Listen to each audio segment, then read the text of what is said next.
Today, let's talk about the interactions between serum FSH and antral follicle count in the decline of serum AMH during the older. So what was the core research question?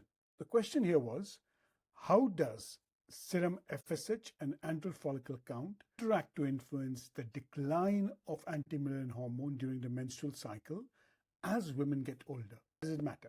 AMH is commonly used to estimate ovarian reserve.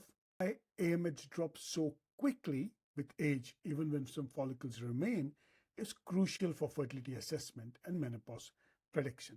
Unique in this study, two ways of testing AMH, and one is what we routinely use. Research-wise, you can test AMH, but follicle declines much more than total AMH or follicle counts alone in older women, suggesting a unique hormonal interplay previously or appreciated. This shift may explain why AMH is less reliable as a menopause predictor in older patients and can refine fertility counseling. The measured AMH, FSH, LH, estradiol, progesterone, A, B, C every 2 to 3 days throughout the menstrual cycle.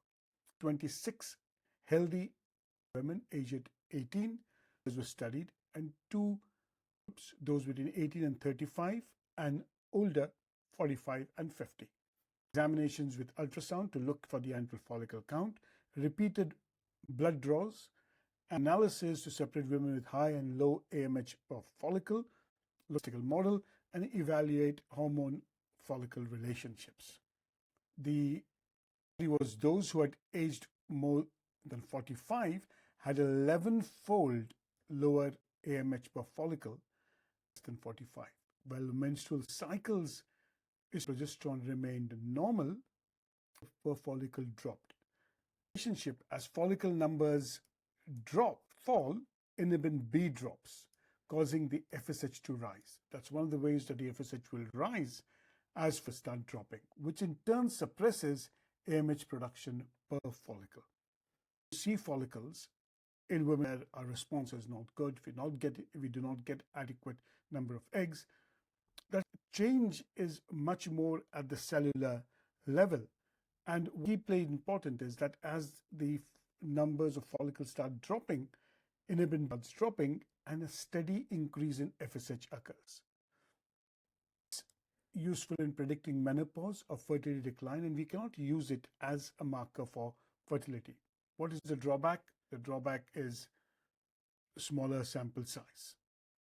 Insights: a strong biological plausibility with detailed frequent measurements. However, clinical generalization is somewhat limited by sample size and specificity. Strengths: frequent hormone sampling, focus on AMH per follicle, detailed hormone analysis. Weakness: does not really establish, because we don't measure all proposed regulatory growth factors, and clinical validation, and the small sample size in fact challenges the entire. Much cases we need more information. We still to find out how can we predict the early onset of menopause. But what we as age does seems to be something else happening, and the chances of the ovary responding in fertility treatments over the age of 40 tends to be very variable. That the AMH follicle drops dramatically as women approach 11-fold decrease. The FSH increases and Inhibin B decreases as follicles decline, leading to less AMH production per follicle, and normal cycles have regular periods, but even as AMH per follicle declines. What do we learn from it? Alone may not be a reliable marker for ovarian aging, and I just provide an insight. Looking at FSH levels also provides an insight. And fertility declines and can be sudden, and why AMH as a predictor power at advancing age.